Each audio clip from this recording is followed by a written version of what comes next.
नमस्कार। आज हम एक बहुत ही चर्चित विषय पर बात करने वाले हैं। नितेश तिवारी की आने वाली फिल्म रामायण सुनने में आ रहा है कि 2026 की दिवाली पर रिलीज होगी और ये भारतीय सिनेमा के लिए एक बहुत बड़ा मोड़ हो सकता है। तो चलिए जरा देखते हैं कि जो जानकारी हमारे पास है वो ऐसा क्यों कह रही है। सबसे पहले जो चीज ध्यान खींचती है वो है इसका स्केल। बजट सुना है 800 करोड़ से भी ज्यादा। ये तो भारतीय सिनेमा के इतिहास की शायद सबसे बड़ी फिल्म परियोजनाओं में से एक होगी। बिल्कुल, 800 करोड़ ये आंकड़ा ही चौंकाने वाला है। और हाँ, जैसा आप कह रहे हैं, ये सिर्फ पैसों की बात नहीं लगती। जो जानकारी है वो इशारा कर रही है कि ये शायद सिर्फ एक फिल्म ना हो सकता है ये एक क्या कहते हैं सिनेमैटिक यूनिवर्स बनाने की शुरुआत हो, जैसे हॉलीवुड में होता है। देखना होगा कि इतने बड़े स्केल पर वो करते क्या हैं, सिर्फ भव्यता दिखाते हैं या कहानी कहने का कोई नया तरीका लाते हैं। हाँ, और इस भव्यता के या कलाकार भी तो चाहिए। सुनने में आया है रणबीर कपूर भगवान राम के रोल में, यश रावण के और साई पल्लवी सीता, इंडस्ट्री के बड़े नाम एक साथ। जी हाँ, कास्टिंग तो काफी दमदार लग रही है और इसमें नितेश तिवारी का होना वो बहुत अहम है।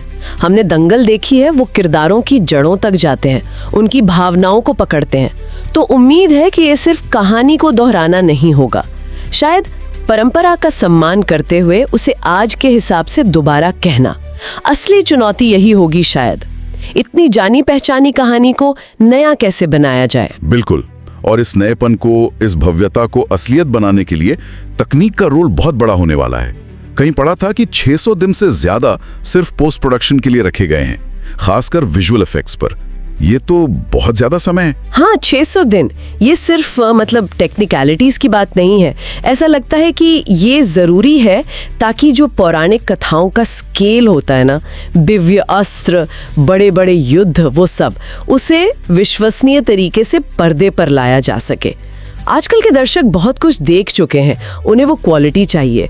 तो ये तिवारी जी की जो कहानी कहने की क्षमता है, उसको वो कैनवस देगा जिसकी उसे जरूरत है शायद। सही कहा, लेकिन तकनीक और बजट के अलावा भी इन रिपोर्ट्स में एक और बात है जो बार बार आ रही है, इसका सांस्कृतिक महत्व। हाँ, और ये बहुत दिलचस्प पहलू है।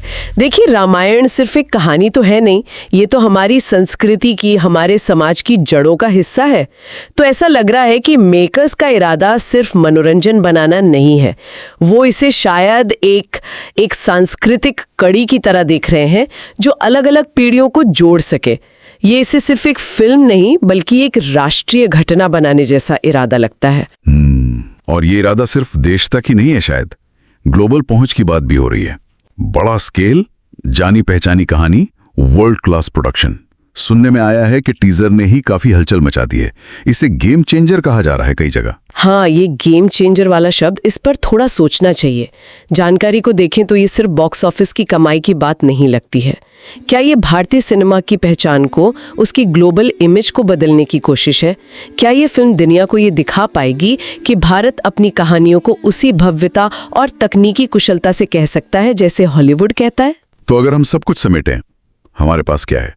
एक जानी मानी, सदियों पुरानी कहानी, एक ऐसा बजट जो पहले कभी नहीं सुना गया, जाने माने निर्देशक, बड़े कलाकार, बिल्कुल लेटेस्ट तकनीक और भारतीय सिनेमा को दुनिया के नक्शे पर लाने का एक बड़ा सपना। बिल्कुल, और अंत में यही सोचने वाली बात रह जाती है, जैसा कुछ स्रोत कह रहे हैं, कि क्या हम इतिहास बनते हुए देख रहे हैं या कहानी कहने का भविष्य देख रहे हैं?